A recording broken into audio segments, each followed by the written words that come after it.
Subscribe कीजिए आपके अपने YouTube channel education for CBSE को और बेल आइकन को दबाइए ऐसे ही वीडियोस देखने के लिए। तो आ गए आप। तो प्यारे बच्चों, अब हम लोग बात करेंगे चैप्टर नंबर 16 जिसका नाम है लाइट। देखिए प्यारे बच्चों, जो लाइट होती है ये जो होती है ये भी एक एनर्जी की फॉर्म होती है। और जैसा कि हम लोग जानते हैं लाइट हमें कहाँ से मिलती है? लाइट मिलती है हमें सन से। यानी कि जो सन होता है यही मेन सोर्स होता है किसका? लाइट का। यदि सन ना हो तो शायद लाइट नाम की कोई चीज़ ना हो। क्यों? क्योंकि आप लोग सोच रहे होंगे हम लोग इलेक्ट्रिक की लाइट यूज़ कर लेंगे। नहीं, ऐसा नहीं हो सकता। क्यों? क्योंकि यदि सन नहीं होगा तो प्लांट्स नहीं होंगे, प्लांट्स नहीं होंगे तो हम लोग नहीं होंगे, हम लोग नहीं होंगे तो इलेक्ट्रिसिटी को जनरेट करने वाला कोई नहीं होगा। इलेक्ट्रिसिटी तब जनरेट ही नहीं हो पाएगी। तो इस तरह से कहीं ना कहीं सन बहुत ही इम्पॉर्टेंट सोर्स है किसका? लाइट का और हीट एनर्जी का। तो फिलहाल हम लोग पढ़ रहे हैं लाइट के बारे में। अब यदि मान लीजिए हमें कोई भी चीज़ को देखना है तो हमें किसकी ज़रूरत होती है? लाइट की ज़रूरत होती है। यदि रात हो जाती है और आपके घर के यानी आपके रूम का यदि बल्ब जो होता है वो यदि बुझा दिया जाए तो आप लोग को ये ऑब्जेक्ट नहीं दिखेगी। तो यदि किसी भी ऑब्जेक्ट को विजिबल होना है तो उस पर लाइट गिरनी चाहिए और फिर वो हमारी आंखों तक पहुंचनी चाहिए, तभी हमें कोई भी चीज़ विजिबल हो सकती है, यानी तभी हमें कोई भी चीज़ दिख सकती है। अच्छा, अब आप लोग से मैं एक सवाल पूछना चाहता हूँ। मान लीजिए प्यारे बच्चों ये एक रूम है, इस रूम में एक टेबल है, इस रूम का बल्ब इस समय ऑफ है, ठीक। अब आप लोग इस रूम में आए, अब आपको टेबल को देखना है तो आप लोग क्या करेंगे? आप लोग सिंपली बल्ब की बटन को ऑन करेंगे और आपको टेबल दिखने लगेगा, ठीक है। तो इससे क्या हमें पता चला? पता ये चला कि पहले हमें टेबल नहीं दिख रहा था। क्यों? क्योंकि पहले कोई लाइट नहीं थी। जैसे ही लाइट आई इस पे पड़ी, फिर इधर इधर हर तरफ लाइट क्या हो गई? बिखर जाती है और एक लाइट हमारी आँख में भी आ गई, उसी की वजह से हमें दिखता है। तो कोई भी चीज़ हमें कब दिखती है? जब ये अपने ऊपर की लाइट को क्या करती है? रिफ्लेक्ट करती है। अब बात करते हैं रिफ्लेक्शन ऑफ लाइट की। तो लॉ ऑफ रिफ्लेक्शन यानी कि लाइट कैसे रिफ्लेक्ट करती है। पहली लॉ इसकी ये कहती है कि लाइट जिस एंगल में आती है उसी एंगल में जाती भी है, ठीक। यानी यदि मान लीजिए किसी ऑब्जेक्ट पर लाइट पड़ी है 60 डिग्री से तो 60 डिग्री से ये चली भी जाएगी प्लेन मिरर में, ठीक। प्लेन मिरर में या फिर प्लेन चीज़ों में यदि स्मूथ सरफेस हो या फिर मतलब कोई इरेगुलर ना हो, ठीक। अच्छा, अब मैं आप लोगों को बता देना चाहता हूँ, कोई ऐसी सरफेस ना हो। सरफेस कैसी होनी चाहिए प्यारे बच्चों? सरफेस एकदम ऐसी होनी चाहिए, एकदम स्मूथ टाइप में। वहाँ पे यदि 60 डिग्री से लाइट आती है तो 60 डिग्री से चली भी जाती है। क्लियर? यहाँ तक क्लियर है? तो इस तरह से हम लोग कह सकते हैं कि पहली लॉ जो होती है वो ये कहती है कि जितने डिग्री से लाइट आती है उतने डिग्री से लाइट चली जाती है। अब दूसरी लॉ को समझने के लिए हमें कुछ टर्म को समझना पड़ेगा। तो चलिए अब हम लोग इसे समझते हैं। इससे पहले यदि आपने चैनल सब्सक्राइब नहीं किया जल्दी से कर लीजिए। देखिए ये है मेरा प्लेन मिरर। प्लेन मिरर ही ज़्यादा यूज़फुल है आप लोगों के लिए क्योंकि आप लोग अभी 8th में हैं। देखिए इसे हम लोग कहते हैं नॉर्मल, जो 90 डिग्री पे होता है इसे हम लोग क्या कहते हैं? नॉर्मल कहते हैं। क्या कहते हैं प्यारे बच्चों? नॉर्मल, जो 90 डिग्री पे होता है। अब मान लीजिए लाइट कितने डिग्री पे आई, आप लोग कोई भी अपना फेवरेट एंगल चूज़ कर लीजिए। मान लेता हूँ लाइट आ गई है मेरी 50 डिग्री पे। अब ये गई मेरी लाइट 50 डिग्री पे चली भी जाएगी। इसे कहते हैं इंसिडेंस एंगल। क्या कहते हैं? Incidence angle. इसे क्या कहते हैं? रिफ्लेक्टेड एंगल यानी आर कहते हैं। तो सेकेंड लॉ ऑफ रिफ्लेक्शन ये कहती है normal, incidence and reflected ray lie in the same plane, यानी कि ये सेम ही प्लेन में लाई करेंगे। ये तीनों जो हैं ये कहाँ लाई करेंगे? सेम प्लेन में लाई करेंगे। तो ये था हमारा लॉ ऑफ रिफ्लेक्शन, ठीक। अब हम लोग बात करते हैं कि किस प्रकार का इमेज का फॉर्मेशन होता है एक प्लेन मिरर के द्वारा। तो देखिए प्यारे बच्चों, एक जो प्लेन मिरर होता है वो इमेज को एकदम सीधा बनाता है। नहीं समझ में आया? मान लीजिए कि कोई एक मिरर है, अब आप लोग इसके सामने खड़े हो जाइए तो आप लोग को क्या दिखेगा? आप लोग का एकदम जस्ट अपना सटीक क्या दिखेगा? चेहरा दिखेगा। क्या दिखेगा प्यारे बच्चों? अपना ही चेहरा दिखेगा ना। भूत ऊत का तो नहीं दिखता है कभी आपको शीशे में? नहीं। तो देखिए आपको यहाँ पे अपना चेहरा दिखाई देगा। क्यों दिखाई दे रहा है? क्योंकि जो मिरर है वो लाइट को रिफ्लेक्ट कर रहा है। अब देखिए एक लाइट यहाँ से गई, यहाँ पे आई, फिर मिरर इसे रिफ्लेक्ट कर दिया, तो आपको मिरर में अपना ही चेहरा दिखता है, ठीक। समझ में आया ना? नहीं समझ में आया? हायर क्लासेस की बात है, यदि नहीं समझ में आया तो भी कोई बात नहीं। तो मिरर में हमें चीज़ें कैसे दिखती है, क्योंकि वो खुद रिफ्लेक्ट हो जाती है उसकी इमेज, इसी वजह से वो हमें दिखती है। यदि नहीं समझ में आया तो भी कोई बात नहीं, ये आप लोग हायर क्लासेस में पढ़ लेंगे। ठीक, अभी ये आपके सिलेबस का भी नहीं है, मैं वैसे ही बता रहा था ताकि आप लोग थोड़े इंटेलिजेंट हो जाएं। अब देखिए, अब हम लोग प्यारे बच्चों बात करेंगे रेगुलर और डिफ्यूज रिफ्लेक्शन के बारे में। देखिए, मैंने आपको बताई है दो सरफेस के बारे में, एक थी ऐसी, एक थी ऐसी। अब यदि इस पे लाइट आती है तो उसी एंगल से चली जाती है, जबकि यदि लाइट इस पे आती है, इस वाले सरफेस पे, तो क्या होता है प्यारे बच्चों, मान लीजिए ये सरफेस से कुछ ऐसे ऐसे। अब मान लीजिए येलो कलर की लाइट आ रही है, खूब आज एक ऐसे चली गई, दूसरी लाइट आई ऐसे चली गई, तीसरी लाइट आई ऐसे चली गई। तो ये हो गया डिफ्यूज्ड रिफ्लेक्शन। क्यों?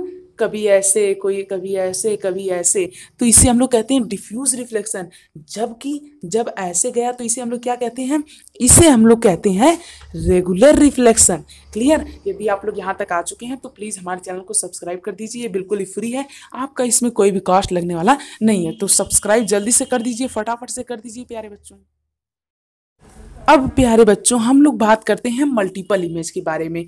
देखिए, यहाँ पे एक सिक्का रखा है, ये है एक मिरर और ये है हमारा दूसरा मिरर, और यहाँ पे इसके कितने इमेज फॉर्म हुए, 1 2 3, और ये एक है हमारा 4, ये वाला, ये हमने असली में रखा था, ये सब नकली नकली इमेज है, आई असली है। ठीक, तो यहाँ पर हमारा 4 इमेज फॉर्म हुआ। तो आप लोग अब सोच रहे होंगे कि इमेज फॉर्म कैसे होता है इतना ज़्यादा। अच्छा, एक और एग्जांपल दूँ, जब आप लोग बार्बर की शॉप पे जाते होंगे तो आप देखते होंगे एक शीशा आगे लगा होता है, एक शीशा पीछे, यहाँ पे भी चेहरा, इसके अंदर चेहरा चेहरा चेहरा, फिर इसके अंदर मिरर, इसके अंदर मिरर, इसके अंदर मिरर, बहुत सारे हमारे चेहरे दिखते हैं। बार्बर की शॉप पे, नाई के शॉप पे आपने देखा है ना। तो ये कैसे होता है, अब हम लोग इसके बारे में जानेंगे।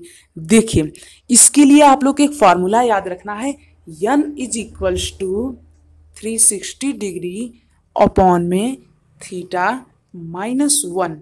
ठीक, या फिर 1 तब रहेगा -1। अच्छा, पहले इतना, मैं बहुत ज़्यादा हड़बड़ा जाता हूँ ना। अब देखिए, यहाँ पे हमारे सामने ये जो फार्मूला है, ये आपको क्या कर लेना है, याद कर लेना है।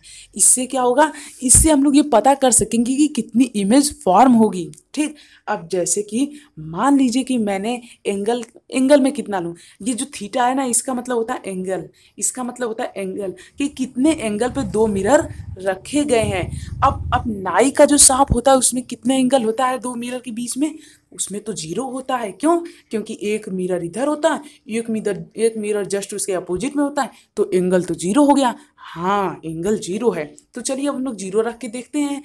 तो मेरा फार्मूला क्या था, 360/0 -1। अब मैं जानता हूं कि यदि मैं 0 से किसी नंबर को मल्टीप्लाई डिवाइड करता हूं तो मुझे मिलता है इनफाइनाइट। इनफाइनाइट मतलब अनगिनत। तो अनगिनत इमेज इसीलिए यहाँ पे फॉर्म होते हैं, कहाँ पे, बार्बर की शॉप पे। अच्छा, ये रीजन है, हाँ ये रीजन है एक्चुअल।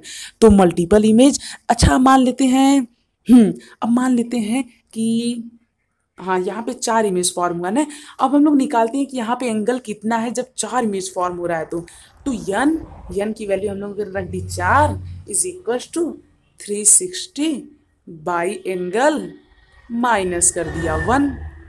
अब यहाँ पे हमारा जो थीटा आ जाएगा प्यारे बच्चों, वो क्या हो जाएगा, पहले हम लोग इसमें से 1 को घटा लेते हैं। तो इसे जब हम लोग, चलिए इसे हम लोग नीचे सॉल्व करते हैं। देखिए, जैसे अब हमें बिल्कुल सी मैथ लगानी है, तो 4 इज इक्वल टू हो जाएगा 360 अपॉन में थीटा हो गया यहाँ माइनस में हो गया थीटा। ये कैसे आया पता चला? देखिए, मैंने क्या किया, मैंने ले लिया थीटा को एलसीएम और इसका मल्टीप्लाई कर दिया यहाँ पे, जैसे कि हम लोग करते आ रहे हैं। तो अब आप लोग 8th में आ गए हैं, आप लोग ये पता होगा। अब मैं इसे भेज देता हूँ इधर, तो आ जाएगा 4 theta is equal to 360 minus theta. यहाँ तक क्लियर है? अब ये माइनस थीटा इसे यहाँ पे लाते हैं। अब ये माइनस है तो इधर आके प्यारे बच्चों क्या हो जाएगा, देखिए हम लोग निकाल रहे हैं, बहुत इंटरेस्टिंग है यार, बहुत मजा आएगा। इसके बाद आप लोग बहुत सारे ऐसे ही कैलकुलेशन करके निकाल सकते हैं कि कहाँ पे कितना इमेज बन रहा है। तो बहुत ही ध्यान से देखते रहिए। अब देखिए, अब हमारे पास क्या आया, हमारे पास आया है 4 theta is equal to 360 minus theta. अब मैं माइनस से इधर आएगा तो क्या हो जाएगा, प्लस हो जाएगा। तो हो जाएगा 5 थीटा इज इक्वल टू 360। तो हमारा एंगल क्या आ गया, हमारा एंगल आ गया 360/5, जिसकी वैल्यू होती है 72। यानी कि एंगल कितना आ गया प्यारे बच्चों, एंगल आ गया 72 डिग्री। यानी कि यहाँ पे एंगल कितना है, यहाँ पे एंगल 72 डिग्री है। तो इस तरह से आप लोग इसे निकाल सकते हैं। यहाँ तक क्लियर है। अब हम लोग बात करते हैं डिस्पर्जन के बारे में। देखिए, जब हम लोग लाइट को प्यारे बच्चों प्रिज्म से पास कराते हैं तो वो 7 बीम ऑफ लाइट में डिवाइड हो जाती है, और उसी को हम लोग कहते हैं डिस्पर्जन।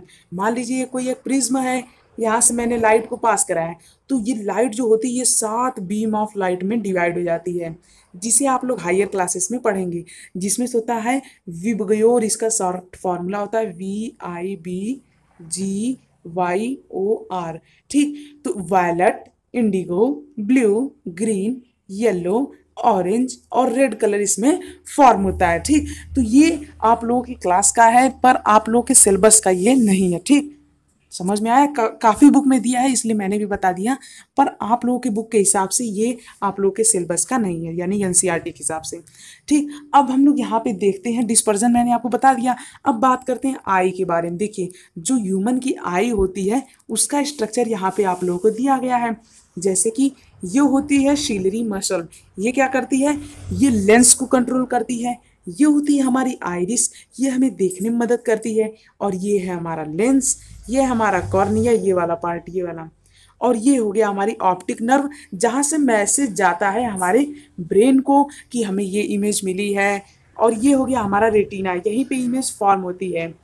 ठीक, और डिटेल में आप लोग इसके बारे में हायर क्लासेस में जानेंगे। ठीक है ना। वैसे तो ये पूरा चैप्टर ही आपको 10th में भी देखने को मिल जाएगा। ठीक, तो वैसे इस समय के हिसाब से आप लोगों के सिलेबस में जो ब्लाइंड स्पॉट होता है वो क्या होता है, मैं बता देता हूँ।